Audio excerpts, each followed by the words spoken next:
Hi, I'm Dan Miller, Historical Solutions LLC. We had a chance to talk together down at the Indiana Historical Society a few days back. You had the opportunity to go through one of my sessions, more or less, go through one of my sessions, and this one was on April 4th, 1968, in Indianapolis, what six leaders did that night.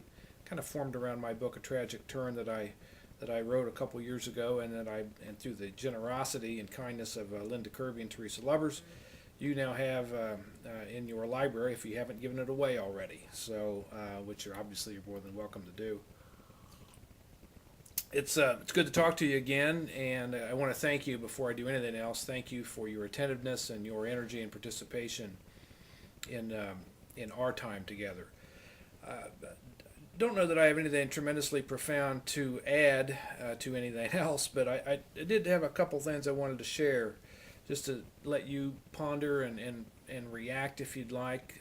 You've got my email address, my cell phone, and all those other things. Um, my book is called A Tragic Turn, and as you heard in the session, I'm a word nut, and that means that I chose the words of the title very carefully to my first book, A Tragic Turn. And I got to thinking in sitting down to consider what I want to share with you today is, well, what's the difference between the word tragedy and the word crisis when it comes to leadership? How much does what a leader needs to do in crisis look like what a leader needs to do in tragedy? I think that that's a worthwhile question, and on a broader level for you personally, I think it's always a very, very good idea when you can think to do it. And I know sometimes it's difficult to in the heat of the day and in just the day-to-day pressures, but if you can step back from any given situation and ask yourself, well, what situation are we in fact in? What situation am I in as a leader?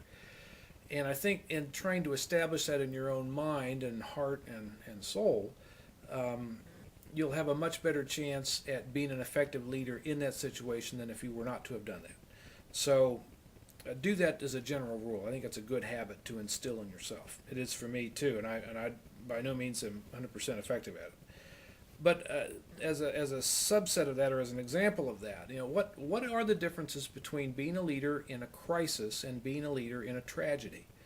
Um, Give some thought to that. I'd love to hear your reactions to it. One thing you might think about as you formulate your understanding of the response to it is sometimes I think we overdo or we over expect the big, bold, dramatic action by a leader. I think we tend to believe that leadership must mean big, bold, and dramatic things, and all of the time, and that's just not possible. And one of the things that the history shows you is that's also not true. In many instances in history, you don't see big, bold and dramatic things done by leaders, and nonetheless, they're acting very effectively as leaders in not doing so. So don't hold yourself to unrealistic or even simply impossible expectations or standards by believing that you always have to do the big, bold, and dramatic thing. And you can see, I think, with many of the six people that we have from April 4th, 1968, they're not necessarily doing those kinds of expected leadership actions. Obviously, Kennedy's speech is big, bold, and dramatic, but other parts of Kennedy's behavior that night are something different than that. And yet, they're very much a part of the leadership that he shows, that he demonstrates and displays throughout the course of that evening. And certainly all of that is true from the other five that we've looked at in both the book and in our conversation. So understand that sometimes it's very small things that are the most critical for you as a leader to understand and to do, be it in a crisis, be it in a tragedy, or be it in some other situation where your leadership abilities are called into play. I would love to continue our conversation again in any number of ways, so feel free to give me a shout. I'm always happy to sit down and have a private conversation with you over coffee to discuss anything from a leadership standpoint that you'd like to kick around with hopefully objective or disinterested third party. I don't have any agenda in talking with you. So if that's of any value to you, I'm always happy to do that.